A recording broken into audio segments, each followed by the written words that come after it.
If you've spent any time comparing golf launch monitors lately, you know the choice isn't just about numbers, it's about whether the tech actually fits how you play and practice. I've looked at what most buyers get stuck on. Some systems feel like overkill for a quick range session, others don't give you enough feedback when you're trying to fix your slice.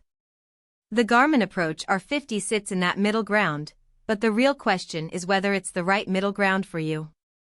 Link is in the description if you want to check the product details on Amazon. What sets the R50 apart isn't just the list of measurements, it's how those numbers turn into actionable feedback without a steep learning curve. If you're someone who wants to dial in your swing without spending hours deciphering data, the built-in training mode tracks your stats per club and even flags trends like inconsistent strike points. That's the kind of insight you can actually use on the range the same day, not weeks later after you've memorized a manual.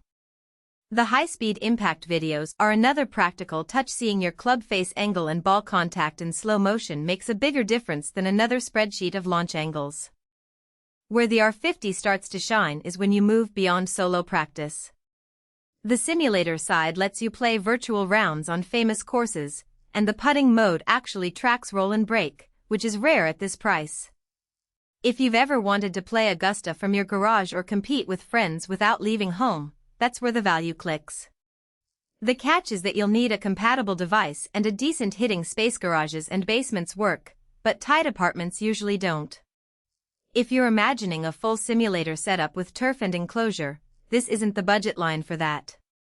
It's for golfers who want a monitor that doubles as a simulator without the full studio setup. The barometer for atmospheric pressure is a small but meaningful detail. It adjusts carry distances based on real conditions, so the numbers you see on a humid afternoon match what you'd actually play. That's the kind of accuracy that separates casual toys from tools you can trust when you're working on a specific yardage. The trade-off is that you'll need to calibrate it occasionally, especially if you move between locations with big pressure differences.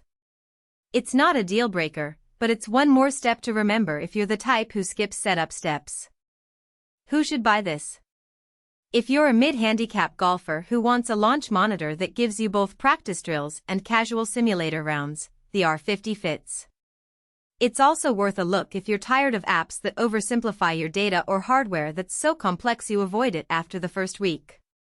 The R50 strikes a balance, enough metrics to be useful, but not so many that you're overwhelmed. Coaches and students might find the club-by-club stats helpful for lesson planning, too. Who should skip it? If you're a high-level player chasing micro-adjustments or a data nerd who wants to export every swing parameter, you'll likely outgrow this quickly. The R50 isn't designed for deep analytics, it's for golfers who want results, not spreadsheets.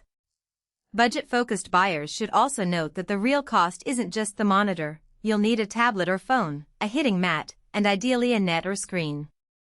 Those add up fast if you're not already set up. The biggest hidden weakness isn't the hardware, it's the software ecosystem. Garmin's app and simulator content work well, but the selection of courses and practice ranges isn't as deep as some competitors. If you're the type who burns through virtual content quickly, you might find yourself wanting more variety sooner than expected. The putting mode, while useful, still relies on your phone's camera angle, so lighting and positioning matter. Get it wrong, and your roll data can feel inconsistent. Bottom line, the Garmin Approach R50 is the rare launch monitor that actually bridges practice and play without forcing you to choose. It's not the cheapest option, but it's not the most expensive either. It lands where the value feels real, not just theoretical. If you want a tool that helps you improve while also giving you a fun way to play golf when you can't get to the course, this is the one to consider. Check the link in the description if you want to see the latest price and details.